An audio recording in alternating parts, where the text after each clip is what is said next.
which we'll get into right now because it starts out in an immigration detention center in California.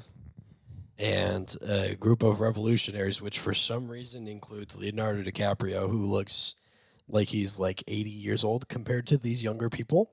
And that's one of my gripes, but that's fine.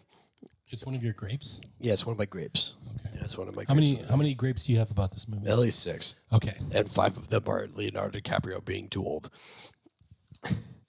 Until the time skip, but that's fine. Then it feels correct. Yeah, that it works perfectly. Then your grape goes away. Yeah, then they turn into raisins.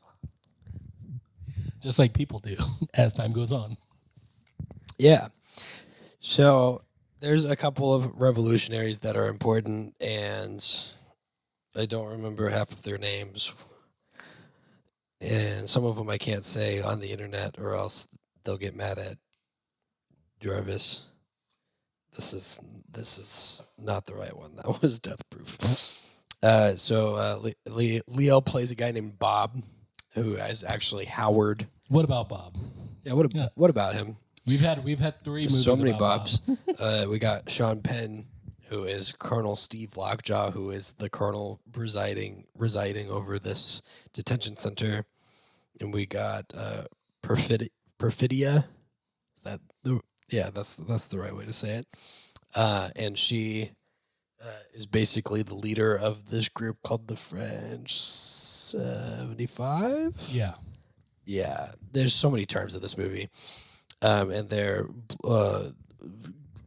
breaking people out of this detention center and declaring war on the U.S. government.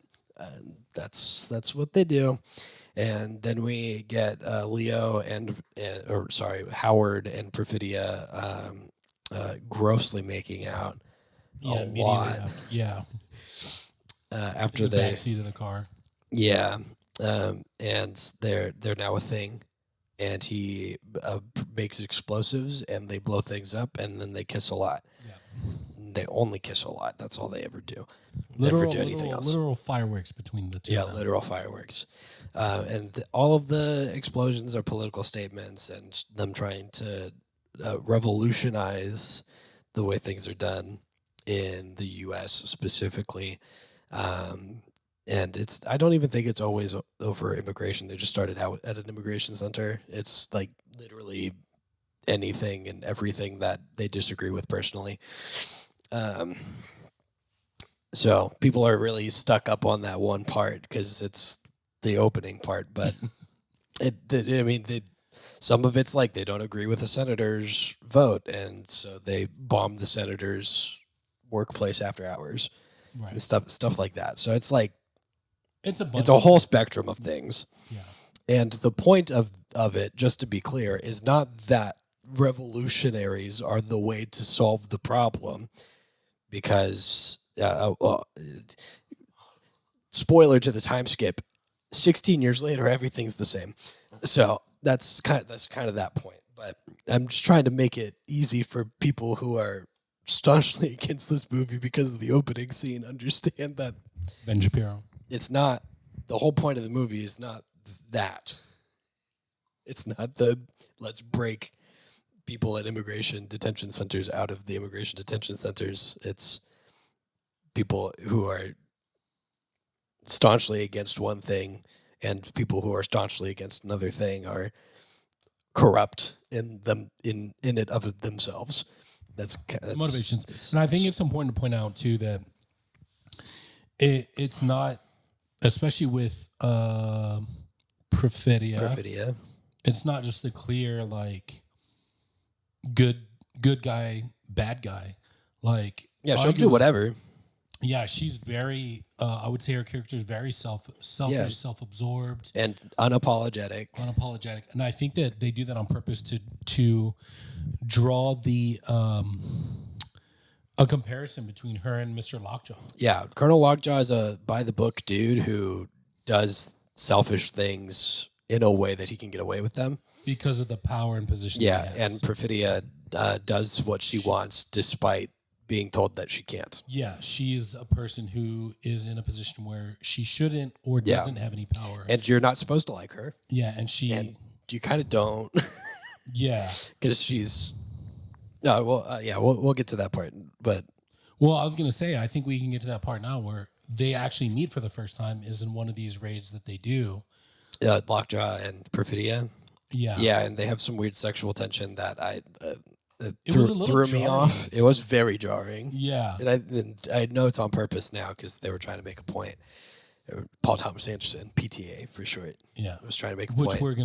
That's how we were going to say. And in one of the PTA other times that they were trying to blow up a city building, he shows up and cates her and says, "I'll let you blow whatever." Yeah, he's actually literally stalking her. Said, "I'll let you blow whatever you want up as long as you, I don't know, fuck me, I guess." that was kind of his point, and she doesn't really think on it too much, from what I can tell. She's a little like she's not broken up about it. I would say she knows it. I would say she knows that that's wrong, but she did it, and like was fine with that. She seems like a very just what do you call it? She's just a very I do what I want when I want. She's very just like she doesn't necessarily like the hippies call those free spirited. Yeah, but there's a specific word I'm thinking of where she just I don't know which one. She just does what she wants, and it doesn't really matter. Like if the mood strikes her, she just does it. She's very not instinctual. It's just very, hey, you know what? Why not? You know what I mean? She's impulsive. Impulsive, yes. She's impulsive. And so I think that it's one of those things where, okay, she's, a very sexual person, obviously. And she, I think she picked up on the fact that this guy was attracted to her. Yeah. And at the end, she's just like, and maybe she liked the power. Maybe she liked the authority. Maybe she could use him, or for maybe whatever, she just liked did it. Maybe she just liked the thrill of, oh, this is the enemy and we're having a tryst. Yeah, or maybe it's all of it. Or maybe it's a power play in the sense like, oh, like this guy who doesn't like me, well, guess what he does? Yeah, and he wants me so bad, and I'm going to play off of that, and I'm going to use that. Mm-hmm. So it's a lot of things it could be, right? Yeah. But either way, we know that she's very impulsive. Yeah, and I think that she just. Again, she reacts and she doesn't respond. I think that she was having a little bit of trouble she's not one to be tied down. And I think Bob has that conversation with her mom. Even is like, that this is not going to Howard at this point. Yeah. Leo. Yeah, that this is not going to be good for you. Like this is. Like, she quite literally said, "You are so incompatible with my daughter." Yeah, she is. She is a free spirit. She's going to do what she wants. Which they have the conversation because she gets pregnant and he is decidedly the dad of the baby. Yeah, but I think they showed that they were having some friction a little bit before that. Mm-hmm. I think that played into it as well, where she was like, you know what, let me just go have a night. You know what I mean? And he said he caught her as she was placing bombs and said, hey, you're going to meet me here tonight. And sure enough, she did. Yeah, she just did. So they have the baby. She has a line where she says that she feels bad about it, but she wishes that he would give her the attention that he's given to the baby. I don't remember exactly the line, but there's probably some postpartum depression going on. Mm-hmm. I think there's also that jealousy that I've heard happen sometimes. Yeah, and that she's all the attention is going to the baby now. Howard just wants to settle down and be a dad, wants her to settle down because they're a family now, and because she loved being told what to do so much, doesn't. And so she decides to leave them to go continue to fight the revolution and do good, and ends up she's going to one of these things that they've planned at a bank to go steal a bunch of money, and she ends up shooting a cop, and that's the moment that turned everything around, because instead of just blowing things up and nobody getting hurt, someone's dead now. And she gets caught, and she gets approached by Colonel Lockjaw, who says, hey, I can get you out of this, and you won't have to worry about anything as long as you give me names and locations.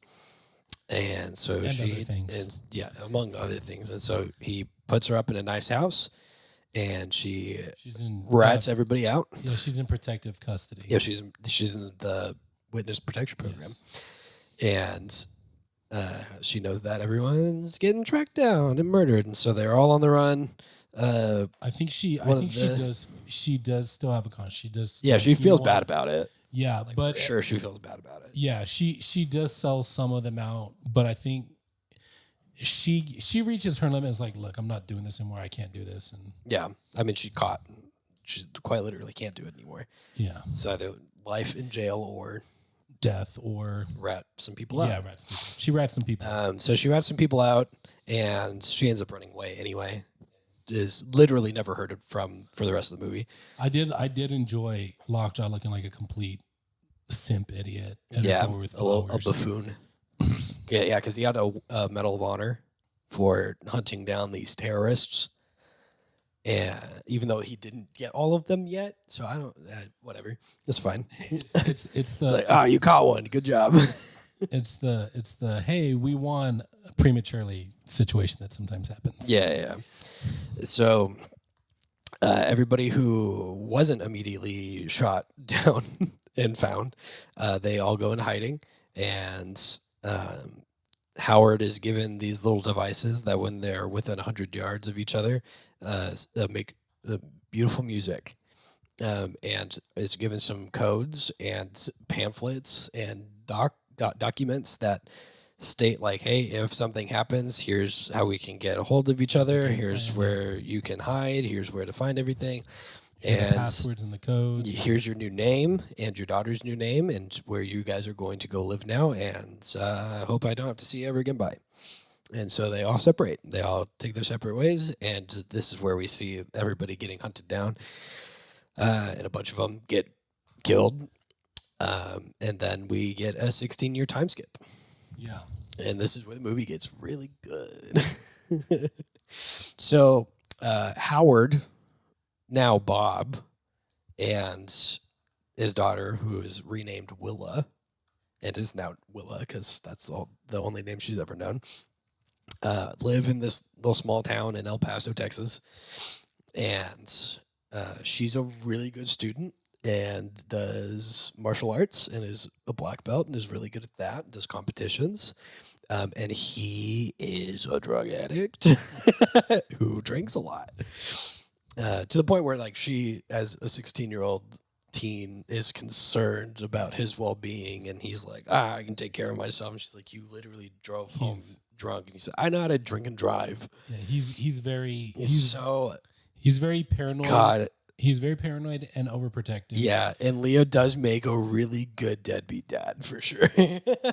Cannot deny that. That one got me real good. I was like, yeah, this makes sense. The stuff before does not. The stuff before was like, hey, fellow kids, I would like to shoot the government in the head. Let's do that together. Now it's like, whatever, just don't do stuff.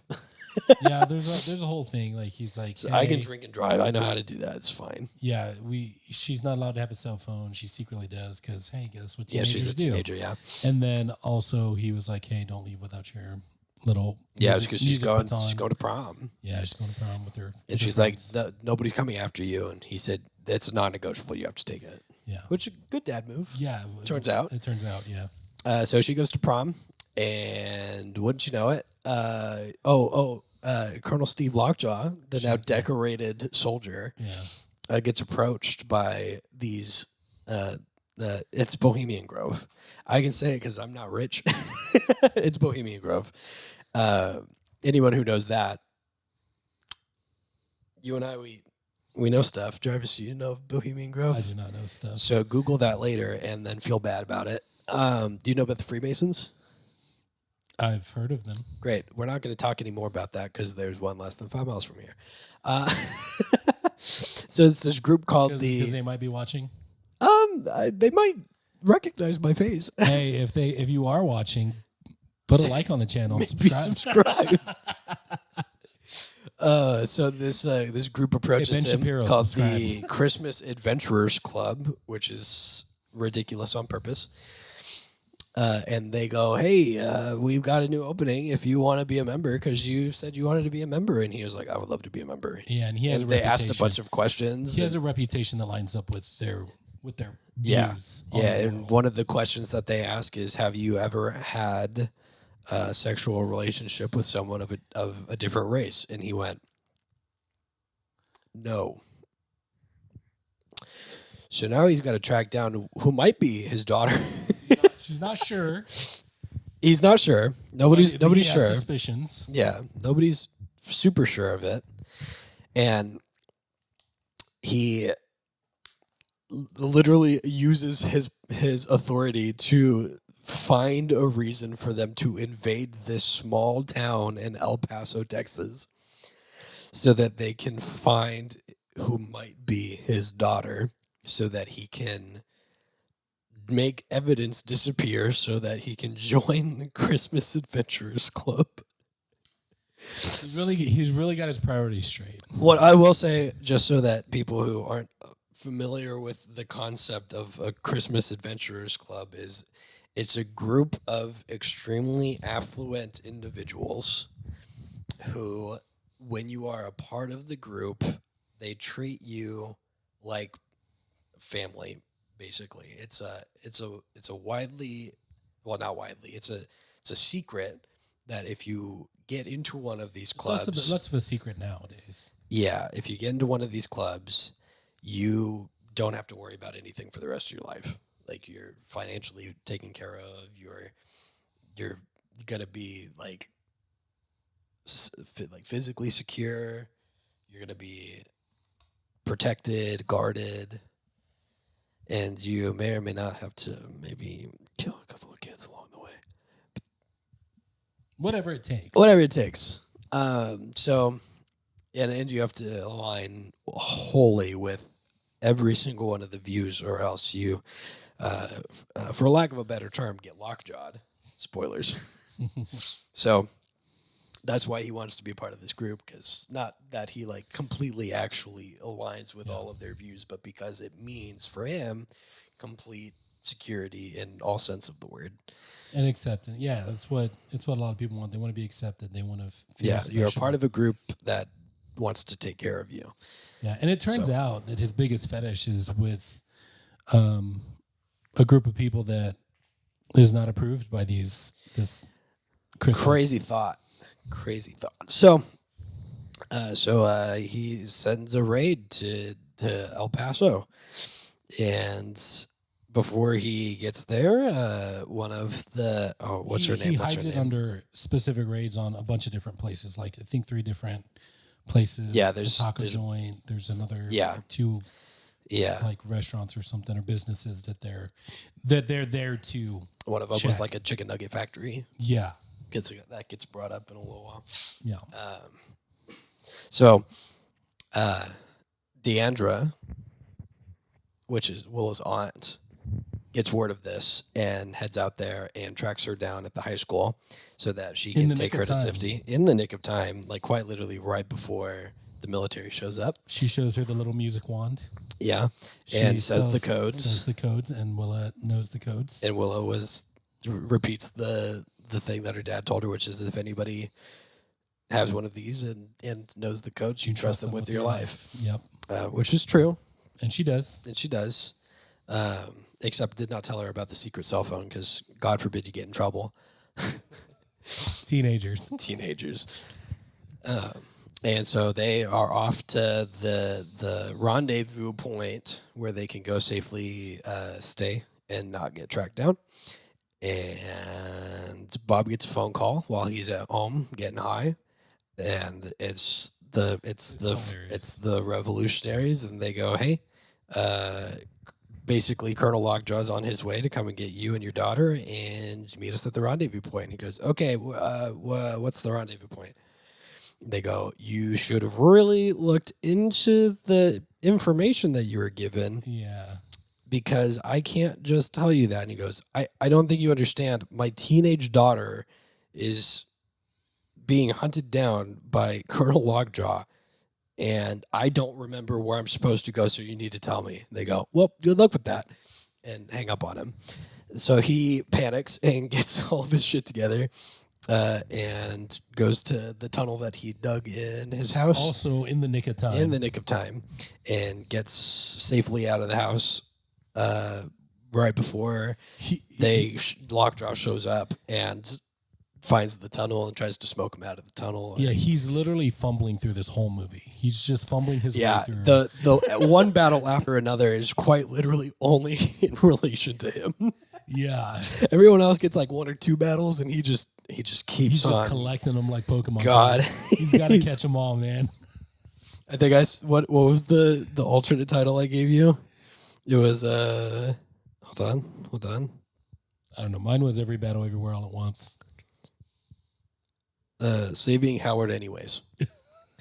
Because everybody is quite literally like, great, we have his daughter, and then he's like, come on, I need some help. And he goes, okay.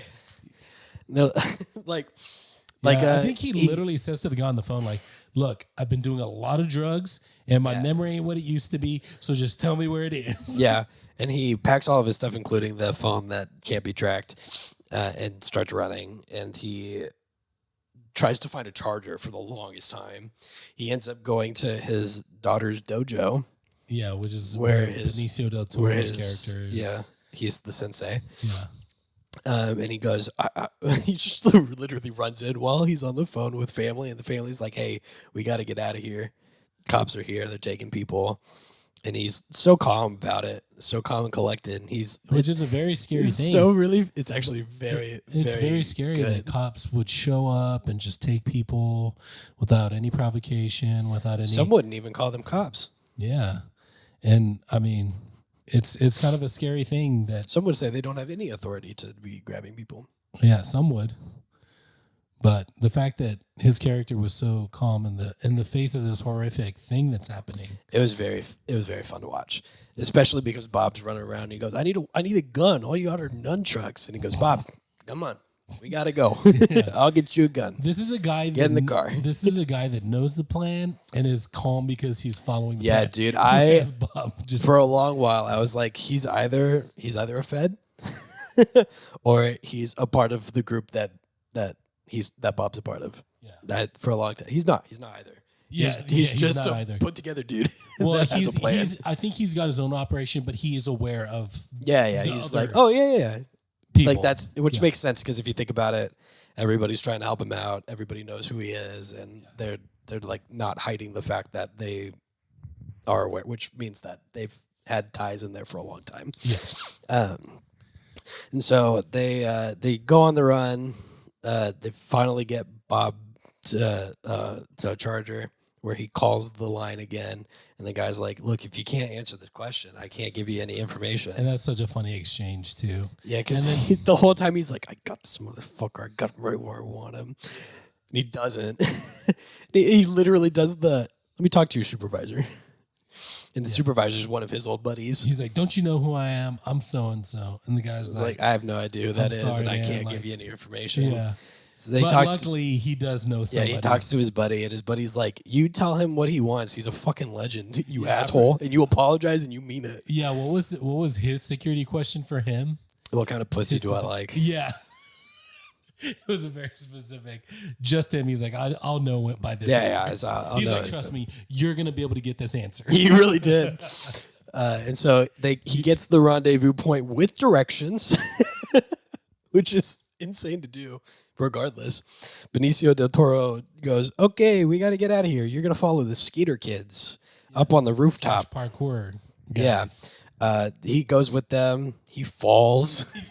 They're running on building tops, and he falls between the buildings. Yeah, and then he gets tased and detained.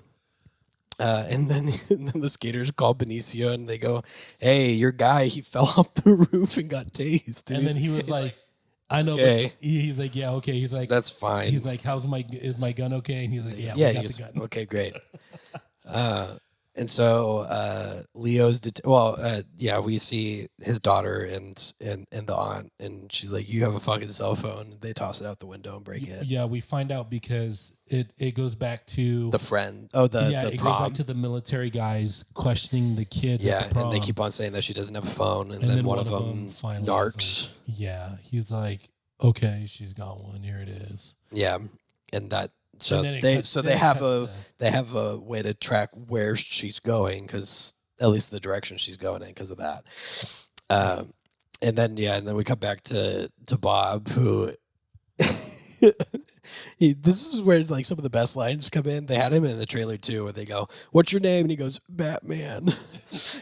They go, "What's your real name?" and he goes, "Peter Parker." Peter Parker, and they go, "Dude, come on." He goes, "Jim Parker," and they go, "Okay, Jim Parker." And they bring him in to get booked, and the lady at the counter goes, "Okay, Jim, can you look up at me? Jim, can you look up at me? Bob." And he goes, she goes, "Are you diabetic?" He goes, she goes, "Okay, did you take your insulin this morning?" Okay, we can't book him. Yeah, he's got a medical issue. He's got to go to the ER. He's got to go to the... And he gets to the ER, and the nurse walks in, and she goes, "Okay, let's take your blood sugar.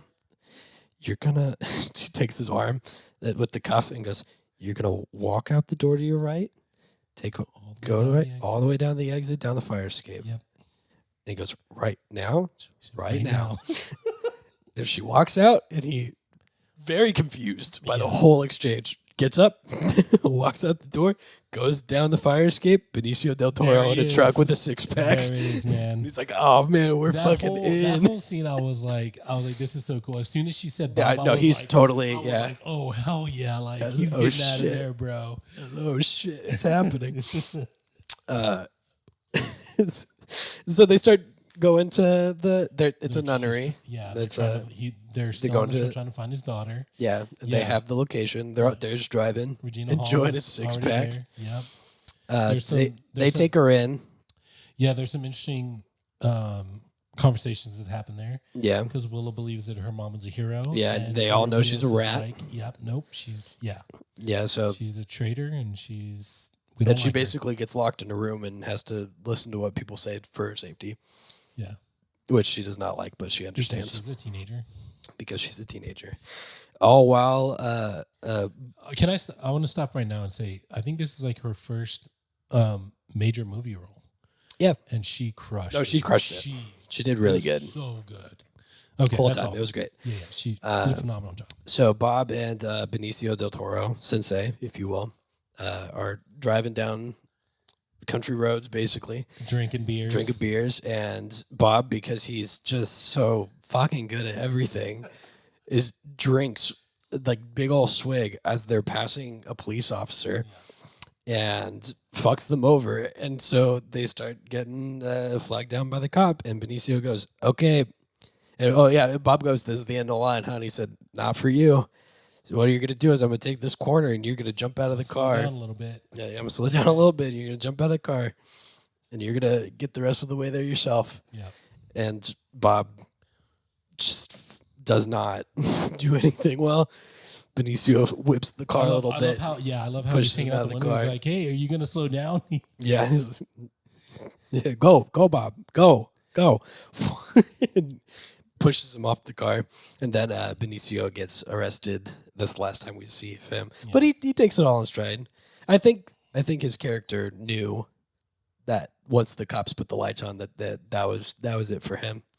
Yeah, like I think that he seems so put together that when he pulled the 6-pack of beers out, I was like, oh, that's not a move that I would think that he would take. But thinking back on it, you're like, he knows that regardless, if he gets caught by anybody at this point, it's over for him. Yeah. So what's a beer or two going to do? Yeah, it fits his character. I think he knew he was sunsetting this ride. Yeah. Which is in character for him. Yeah. He's like, hey, I did my job. Very cool. He's a very cool character. Very good. Very good. Very good character. I mean, you would expect that from Benicio del Toro. I mean, come on. Legend. At this point, Bob is on his way to the church, the convent, that's what it's called, by himself. And the Christmas Adventurers Club has a small little meeting where they go, hey, we found out that Colonel Lockjaw might have a half-black kid. And which is a big no-no. It can't happen. And so we need you to make everything clean, which was their way of saying kill everyone involved because does not look good on us if we didn't do our research properly. So Colonel Lockjaw gets the information that they're going to the convent and gets there before Bob does. Yeah. And it's very bad for everybody. Yeah, and that sucks because that's the last time we see Regina Hall. Regina Hall does get taken away, supposedly narked. Supposedly didn't. No, yeah, because we didn't see the outcome of it. No. I believe she didn't. Because that's not how Regina would do it. And Colonel Lockjaw cuffs Willa and does a paternity test, and it comes back that is his daughter, which is a problem. Yeah, because now he's got to do something about it. He's got to fix it. Yep, so that he can be a Christmas adventurer. Because that's so important. His priorities, yeah. We talk about his priorities. And he's a little conflicted about it. A little, yeah. Yeah. Until she starts like fighting, antagonizing him. Which is fair. She has the right to. She has the right. She has the right to. And so she's very smart. She's very strong. She's very yeah. She is. She is handling it way better. Yeah, than Bob is. The thing I think I texted you was, man, he was struggling every moment, and she was just finding the opportunities immediately. She's so capable. That's how you know that Bob wasn't her dad. Yeah, for sure. Although, you know what I was thinking of over here, I was thinking, man, she has the worst parents. Yeah. I mean, her adopted dad is Bob. Yeah. Her real dad is a corrupt asshole. Yeah, and her mom was a traitor. Yeah. So who really hasn't good, been really good pick of the litter. Who really had no interactions with her daughter at all. No. So Lockjaw goes to put her into a car to take her somewhere, and who shows up but Bob with a rifle? Yeah. And lines up the shot. Misses. This is the point at which where I was like, okay, this could be the end of the movie. This could be the redemption. Yeah. It's not. There's 30 more minutes. Yeah, yep. Bob misses, has to run away, tries to track down the car, fails at it. That's that moment. You know what I was thinking about too on the way over here? What? That moment reminds me. Have you seen? Was it August Rush? Yes. That's to me. It feels like the moment where there's tension because we know where the daughter is. We know that he just went down the wrong way or just passed him. Yeah. Going the opposite direction. And it feels like that moment in August Rush where little boy is playing with his dad, but he doesn't know it's his dad. But we as the viewers know it's the God view. We have the information. The bird's eye view. We know what's happening. Yeah. The character does not. And that creates stress for us because we're just like, you're right there. Yeah. So. To the point where Bob at some point goes to an intersection and he's like, fuck, turns around, talks to some dudes, and he goes, literally, how much Spanish do you know? Very little. He looked at them and he said, hey, did a black car with a small, a shorter 16-year-old black girl and a really bad dude, like a really bad dude pass? And they went, oh yeah, they went that way. And he said, thank you so much. Started going that direction. Such a funny little exchange. And what we see is Colonel Lockjaw at some like canyon side talking to this bounty hunter. And he said, hey, I need you to take care of this girl. And he goes, I do not kill kids. Yeah. I will not kill a kid. And he goes, okay, what if I pay you your day rate to drop him off with basically some kid killers? Some kid killers. Yeah. And he goes, all right, okay, I'll do it. Gets her into the car, drives her over to the place, drops her off, and then we got to cut back to Bob, who's still trying to catch up. Colonel Lockjaw's driving away, and one of his Christmas adventure pals, the one who was told, to go take care of it. Yeah, drives up next to him, make things clean. Drives up next to him, tells him to roll his window down, just shoots him in the face with a shotgun, causing Colonel Lockjaw to. It looked like he died, but spoilers, he doesn't. Yeah. And so Bob pulls up, sees the car passing him, is like, this is supposed to be an empty road. What's going on? rounds the corner or the hill or whatever. There's a lot of hills. Gets up the hill and sees some smoke on the side and a flipped car, and he goes, no. He stops over on the side, looks in, sees Colonel Lockjaw just out. Hanging there. He pokes him with the gun. Pokes him with the gun. No Willa to be found. No. Got to keep going. Yeah. So he goes and follows the other car. Yeah. It actually passes the moment that you're talking about where Willa's in the white car.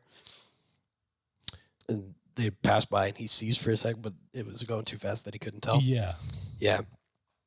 So Willa gets dropped off with these dudes, and the bounty hunter is just not feeling right about it. No, so he gets up, grabs the key, gets her off of the thing. He's the nicest bad guy in the movie. Yeah.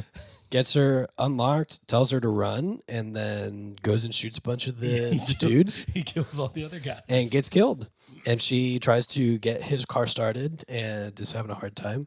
And it won't start because it's a push start. You need to have the key to start it. Yeah, proximity key. So she walks back up to his corpse and very carefully, very stealthily gets his keys in case somebody else is alive in there.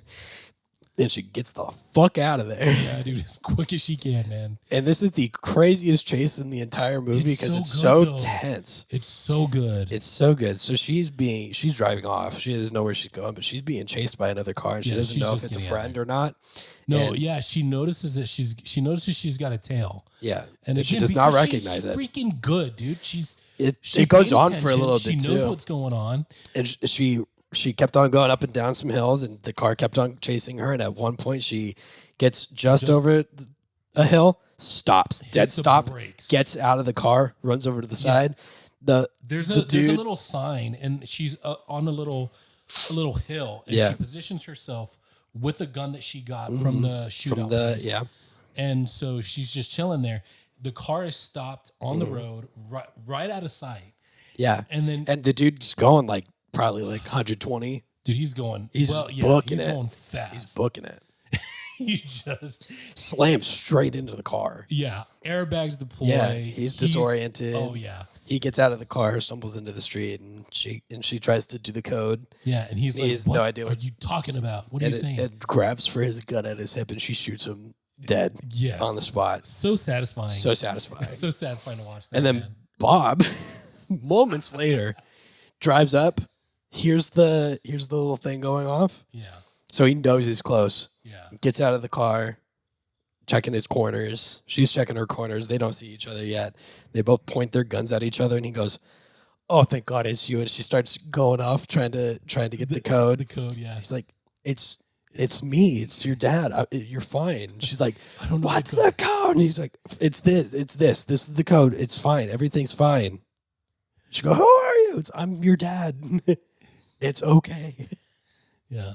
And then she gives it. Man, that was a sweet moment. Bro. Yeah, I did too. I was like, oh, okay, this is, but not because of him. Yeah. Because of her. Exactly.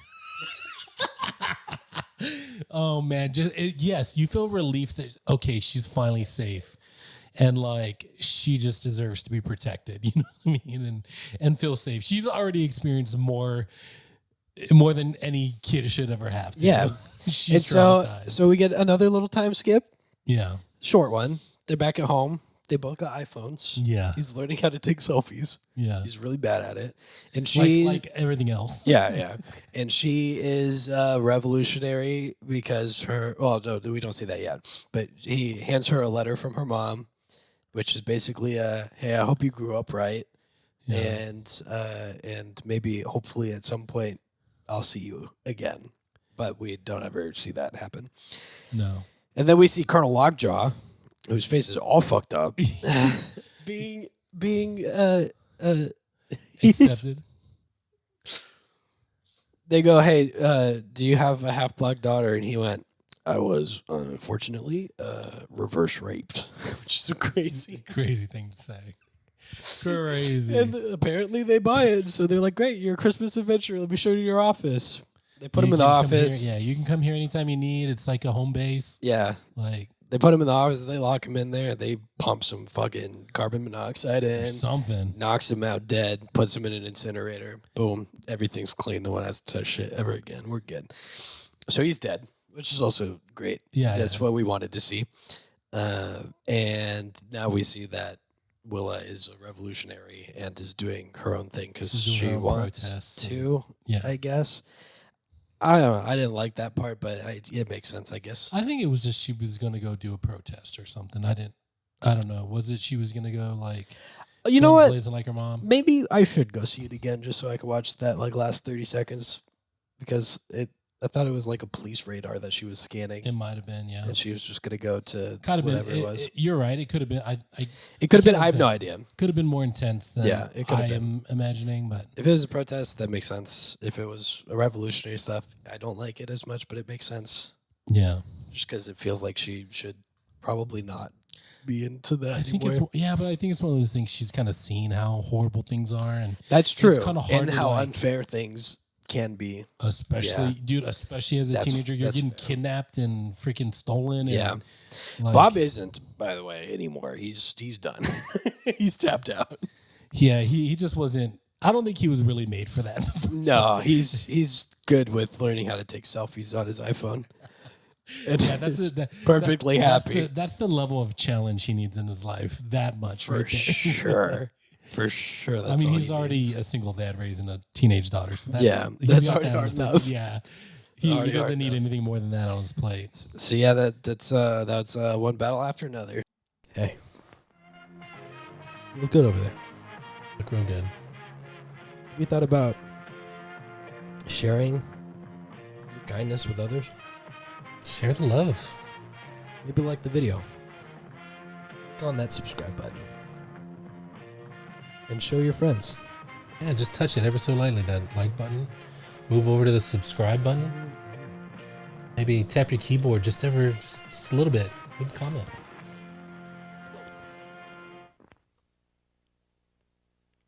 Bye. That's it.